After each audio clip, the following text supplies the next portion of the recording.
자, 그리고 또 한 가지 열왕기상 3장 4절에 보면 이렇게 기록되어 있습니다. 이에 왕이 제사하러 기브온으로 가니 거기는 상당히 큼이라 솔로몬이 그 제단에 1000번제를 드렸더니.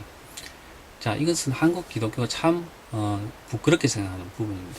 1000번제를 여기 1000번제죠.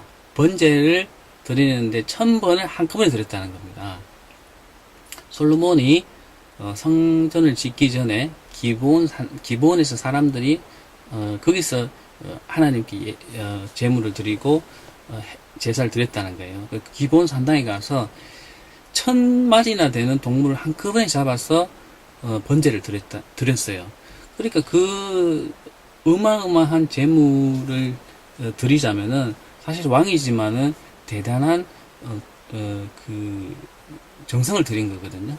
예, 그만큼 이제 재산을 드린 거니까. 그래서 하나님께서 그것을 기뻐하셨다는 거예요. 그래서 1000번제라는 거거든요. 근데 한국에 있는 과거의 목사님들이 1000번제라고 해서 번제를 1000번 드리는 것. 그래서 매일 아침 매 와서 아침 그 새벽 기도 때 뭐 1000원씩 1000번을 헌금하면 뭐 하나님께서 그 기도를 응답하실 것이다 라고 해서 뭐 새벽 기도 때 1000번제 헌금을 드리는 교회도 있었다고 합니다. 예, 잘못된 해석이죠. 예, 그것이 아닙니다. 1000번제, 그러니까 번제를 1000번을 1000개의 번제를 한꺼번에 드렸다. 태워서 드린 제사를 드렸다. 이것이 정확한 해석입니다. 사실 이거는 뭐 영어 성경도 볼 필요 없이 현대인 성경이나 세번역 성경이나 이 번역을 보면은 금방 우리 이해할 수 있는데, 사실 한글로만 봐도 이해할 수 있는데 너무 잘못된 해석을 했다는 것을 알 수가 있죠. 자, 그리고 마지막 한 가지 제가 묵상했던 것을 하나 나누고 마치려고 합니다. 자, 마태복음 5장 6절에 보면 이런 말씀이 있습니다. 의에 줄이고 목마른 자는 복이 있나니 그들이 배부를 것이며. 자, 우리가 너무 잘 아는 팔복에 관한 이야기, 산상수훈 중에서 팔복 중에 의에 줄이고 목마른 자는 복이 있나니 그들이 배부를 것이며 라고 하는 부분입니다. 이 말이 너무 무덤덤하게 읽었던 부분도 있습니다. 저도 그랬는데, 근데 제가 최근에 이 한 구절에 대해서 감동을 받은 부분이 있습니다. 그것이 뭐냐 하면은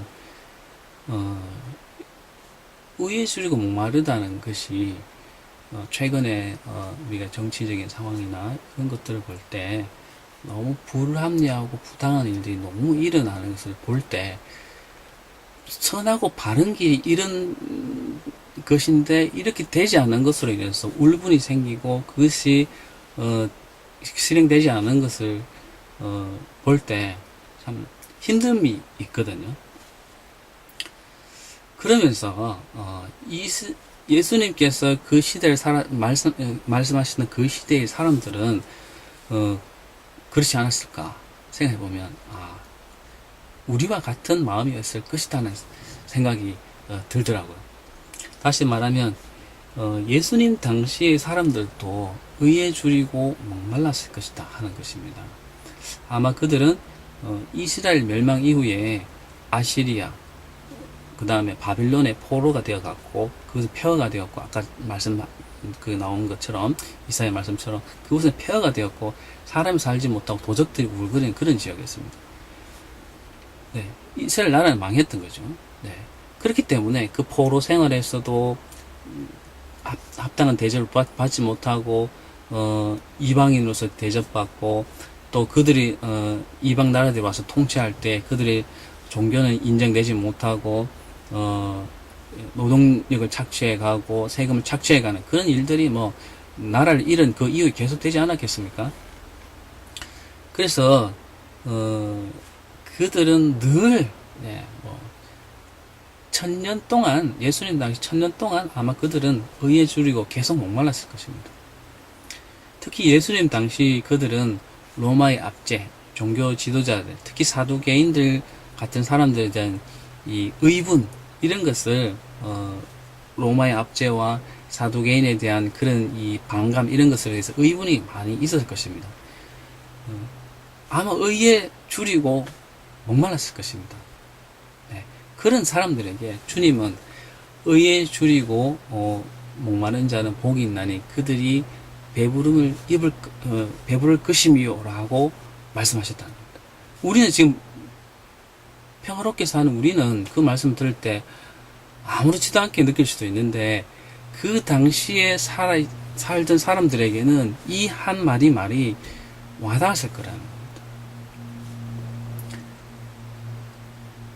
이해되시겠죠? 네, 그래서 성경은 그 당시 사람들에게 말하고자 하는 부분이 있다고 말씀드렸죠. 그래서 그 당시에 그런 문화나 역사나 그 사람들의 생활을 우리가 염두에 두고 읽으면은 은혜가 된다고 했습니다.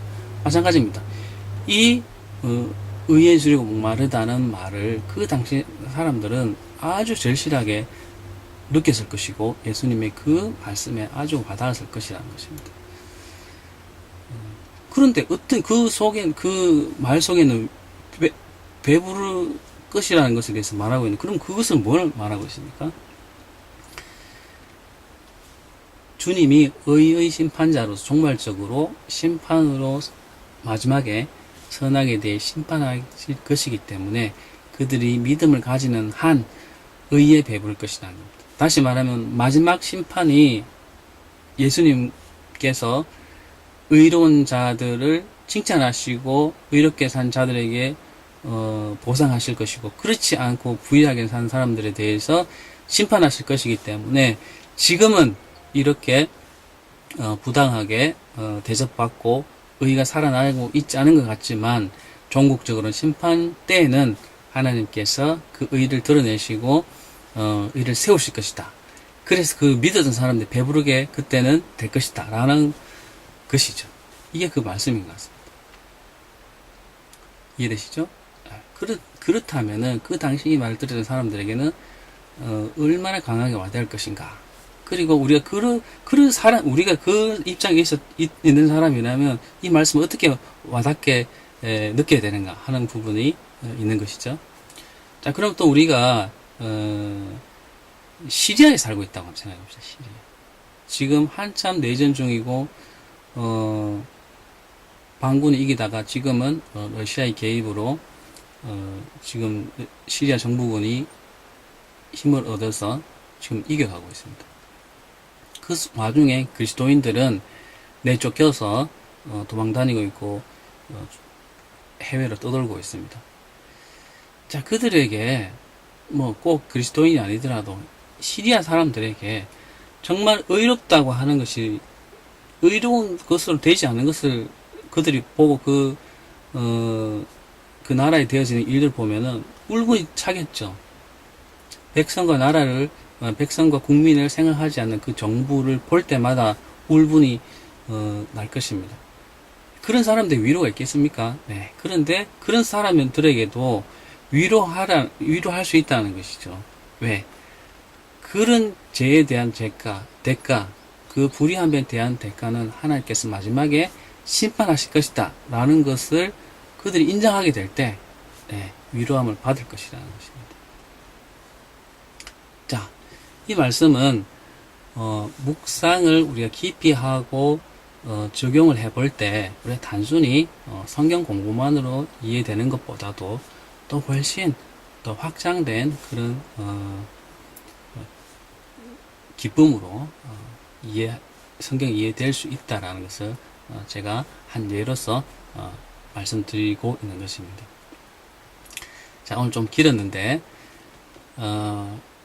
이렇게 성경은 많은 시간을 들여서 공부하고 연구하고 묵상하고 해야지만 성경이 이해될 수 있는 것이지 그냥 단순히 뭐 짧게 성경 설교를 듣고 또 통독하는 것만으로는 충분하지 않다는 것을 제가 말씀드리면서 시간을 들이고 정성을 들여서 많은 성경 공부를 하자, 그런 의미에서 이렇게 말씀드렸습니다.